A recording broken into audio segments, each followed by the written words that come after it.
So I just got through with the Vice Dark Side of the Ring documentary about the Chris Benoit murder-suicide.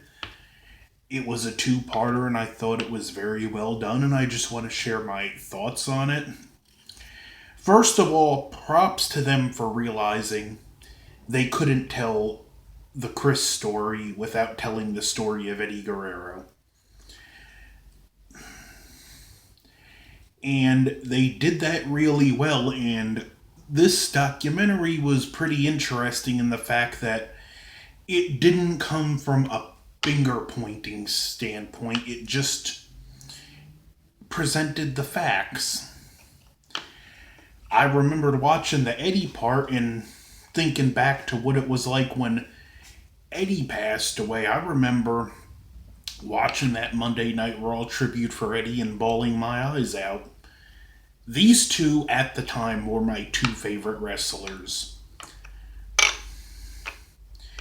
Granted, I can't say that about Benoit anymore because I can't separate in the in-ring from what he did, but I do think that a lot of things need to be taken into account, even though that what he did can never be excused and never should be excused. I do not think he should ever be in any wrestling Hall of Fame or even considered. And as JR said, knowing how the damage he did to the industry, if he could speak on the matter, he wouldn't want to be in. But I do think if there's anything to be learned from this, it's the importance of mental health. As Chris Jericho mentioned, he said Chris's fate was sealed the day Eddie died, and from all accounts, that's when Chris went off the deep end. Jericho even said in the interview that the day after Eddie's death, that's when his relationship with Benoit pretty much ended because Benoit just retreated inside of himself. I don't think it was roid rage because everything would have happened a lot faster than it did. I know because of the autopsy and examinations from his brain, he had severe CTE, and his brain was the equivalent of that of a 87-year-old Alzheimer's patient. There was heavy steroid use, and he had 10 times the amount of testosterone in his body and alcohol. I think all those things played a factor, but at the end of the day, I think a big part of it is also the one thing that could be learned from this is the importance of mental health. Drugs, even steroids and even alcohol, if you have mental health issues, it makes the mental health worse. And even though I'm not condoning what Chris did and never would, I think we need to just learn that from this, that this was a man that had mental health issues that were getting progressively worse and were never treated. You can't see mental health. You can't see the damage it does, and only the person with mental health really knows what it's like to struggle with it.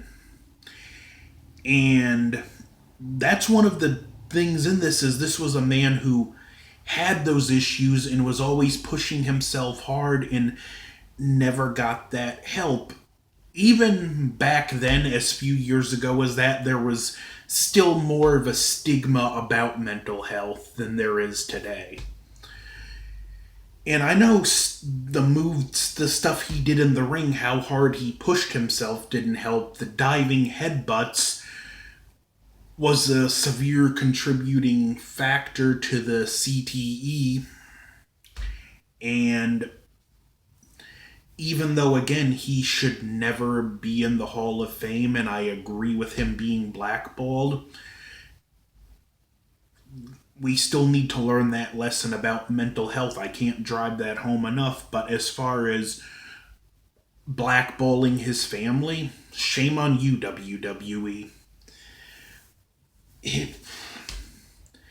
That was what was the hardest thing about watching this, seeing how the surviving family, whether it's his parents or his son or Nancy's sister, were just abandoned by the industry. Even David Benoit said the only people from the company that reached out to him were Chris Jericho and Chavo Guerrero. One thing I did like, and it was the most emotional part in this interview, the Benoit family and Nancy's sister had no more contact, and David Benoit and Nancy's sister lost contact. That was her nephew. She still loved him. Chris Jericho got the two of them together.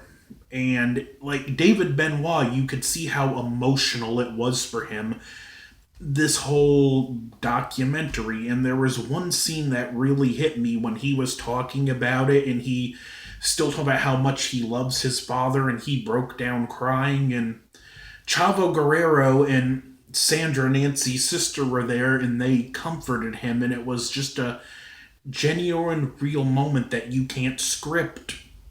And they were talking about how Chris Benoit united Sandra and David, and like the whole thing, David was just you could tell doing this interview was hard for him, but when he was talking about being reunited with his aunt, he just had this smile of just pure joy on his face.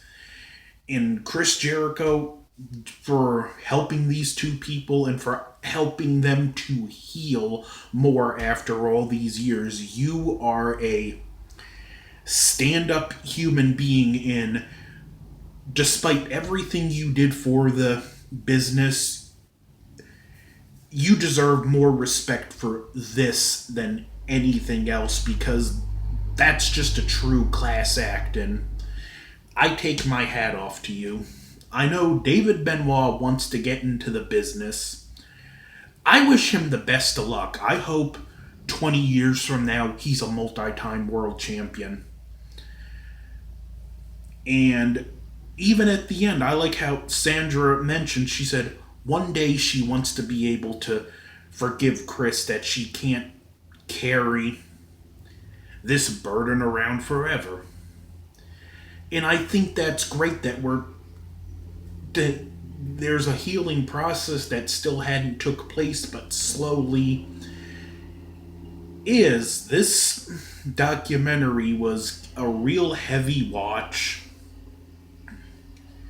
but it was worth it if you were a wrestling fan, especially if you were someone like me who was big into wrestling at the time and big on both these men. I mean, they even pointed out with Eddie that he had a thing even before he passed away where he'd just fall asleep out of the blue. Honestly, I think had both the men retired at WrestleMania 20 as world champions, their lives would have been very different today. But I'm just going to close this again by that's my takeaway about this.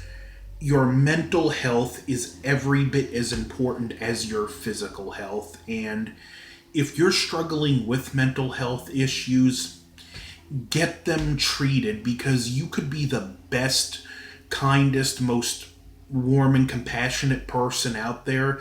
But if your mental health drives you too far, you might do something you would never want to do in a billion years. I'm not going to discuss the stuff talked about that they found after the murder-suicide. You can watch the documentary. I just kind of want to give my rambling thoughts on it.